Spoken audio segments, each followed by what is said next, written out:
بسم اللہ الرحمن الرحیم۔ السلام علیکم میرے عزیز دوستوں، شارٹ ٹاک میں جو میں آپ کے سامنے آج ٹاپک لے کر حاضر ہوا ہوں اس کا تعلق 14 اگست کی سیلیبریشن کے ساتھ ہے۔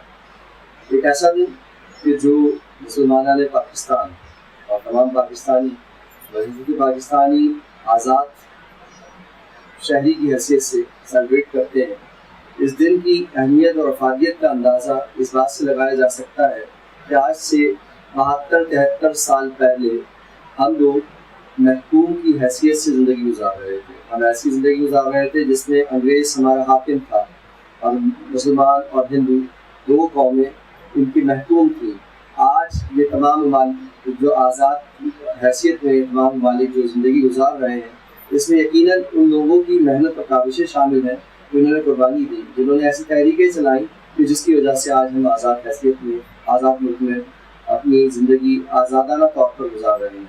آزادی کی اہمیت کا اندازہ صرف اس بات سے لگایا جا سکتا ہے کہ آج بھی کچھ لوگ جو ہم مسلمان ہندوستان میں چھوڑ کر آئے ہیں ان کی زندگی کیسے گزر رہی ہے۔ ایک ابھی موجودہ دور میں تبریز کا ایک واقعہ پیش آیا۔ یہ ایک ایسا لڑکا ہے کہ جو مسلمان ہے اور انڈیا میں وہ مسلمان ہونے کی حیثیت سے زندگی گزار رہا ہے، اس کو کچھ لوگ ہندو لوگ پکڑتے ہیں اور اسے جے شری رام کا نعرہ لگواتے ہیں۔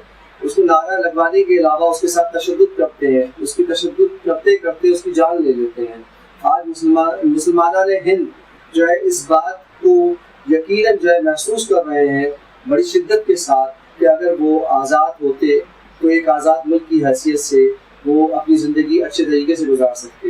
ہم بحیثیت پاکستانی ان باتوں کو نہیں سمجھتے، ان باتوں کو خاطر میں نہیں لاتے، کیونکہ ہم آزادانہ طور پر نماز پڑھتے ہیں، آزادانہ طور پر ہم جو ہے قربانی کا جو ہے دن سیلیبریٹ کرتے ہیں، آزادانہ طور پر ہم جو ہے بحیثیت مسلمان اپنے تمام فرائض منصبی ادا کرتے ہیں۔ ہم میلاد مناتے ہیں، ہم محرم شریف مناتے ہیں، ہم ایسے جلسے جلوس کرتے ہیں، ایسے جلسے جلوس کا انعقاد کرتے ہیں، ایسی محفلوں کا انعقاد کرتے ہیں کہ جس میں ہم بحیثیت پاکستانی بحیثیت مسلمان بھرپور شرکت کرتے ہیں۔ لیکن ہمارے بھائی جن کو ہم وہاں ہندوستان میں انڈیا میں چھوڑ کر آئے، آج وہ ایسی زندگی گزارنے پر مجبور ہے کہ نہ وہ قربانی کر سکتے ہیں، نہ آزادی سے وہ محافل منعقد کر سکتے ہیں، نہ وہ میلاد منا سکتے ہیں، نہ محرم شریف کے احترام میں جلوس منعقد کر سکتے ہیں۔ یہ تمام چیزیں اگر آپ دیکھیں تو یقیناً آپ خدا کے رب کے شکر گزار ہو کہ اس نے آپ کو ایک آزاد ملک دیا جہاں آپ آزاد ملک کی حیثیت میں، آزاد شہری کی حیثیت میں ایک اچھی زندگی گزار رہے ہیں۔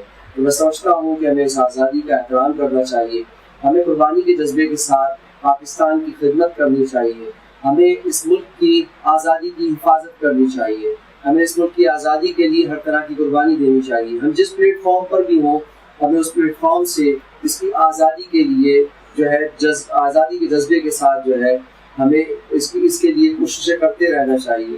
ہمیں چاہیے کہ ہم اپنے اندر وہ جذبہ جو ہے اپنی اولادوں میں کنورٹ کریں کہ آنے والے دنوں میں وہ اس آزادی کی حفاظت کر سکیں اور محب وطن کی حیثیت سے پاکستان کے لیے ہر محاذ پر پاکستان کی حفاظت کے لیے کام کرتے رہیں۔ سیکھتے رہیے، سکھاتے رہیے، پاکستان کو مضبوط بناتے رہیے۔